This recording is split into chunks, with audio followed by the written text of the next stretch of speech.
Warriors fans, Adam Heinzen for WLCSports.com. After the Warriors knock off Marian from the ranks, the unbeaten with the 76-48 Northern Athletics Collegiate Conference victory here at the Time of Grace Center.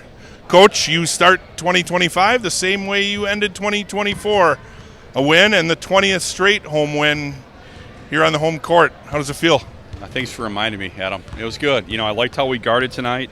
That's the thing we've been preaching to our guys the last couple weeks is we have to do a better job on the glass, do a better job kind of distorting some rhythm on their offense, and I thought we did a phenomenal job of that tonight with our mixing up our traps, our ball screen coverages, and our defensive rotations.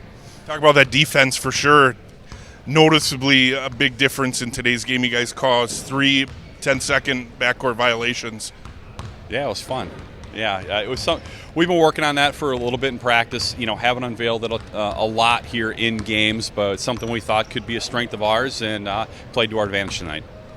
Ryan, coming into this game, obviously Marian, one of a few unbeaten teams left in Division III, but you knock them off here today and continue conference play on where you want to be. Talk about your performance.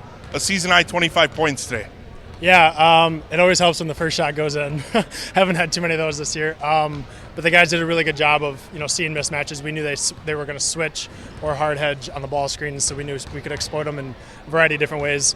But just finding the open guy, the mismatches, whether it was me, I know Stoltz had a couple mismatches he took advantage of, G obviously. So just kind of reading the defense, taking what they're giving us and working from there. Marian's lone lead of the game was 7-6.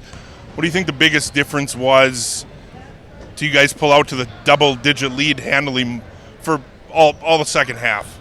Yeah, definitely the defense, especially the trap. I know you mentioned 3 backcourt violations. To hold a Division III team, especially an undefeated Division III team, to 48 points, that's pretty good defense. We struggled early on rebounding, so defensive rebounding. So coach at halftime just said, hey, we need to lock in on that, and we ended up owning them on the glass in the game. So those are just the two big keys.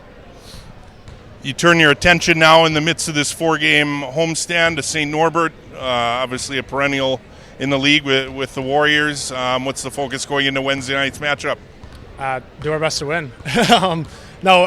Coaches always do a great job of finding things that we think we can exploit, and even tonight some of the stuff didn't work, and then we adapted, and that stuff worked. So the coaching staff is going to come ready. Obviously the guys are going to come ready, recover, a lot of protein, a lot of hydration, but just a typical, it's no bigger than any other game this year. So, last word with Coach. As you get into conference play the rest of the season, how does it feel now to get in that same schedule? You go Wednesday, Saturday. You've kind of had some odd schedule quirks leading up to this one with some time off, but now pretty consistent the rest of the way. What will that do for the team? Yeah, I think it'll help. I think Thanksgiving through December was difficult. We had an extremely large break in between. I think we had one game after Thanksgiving, then went a huge break. Just one of those scheduling issues that we had. But good to get back to a 5 to 6 day week, knowing we're going to play every Wednesday, Saturday again, and get back to a routine. The Warriors 76-48 winners, knocking off Marian for the ranks, the unbeaten, to improve to 11-1. Overall, they'll be back at it on here Wednesday night at the Time of Grace Center, hosting St. Norbert at 5 p.m. Thanks for watching.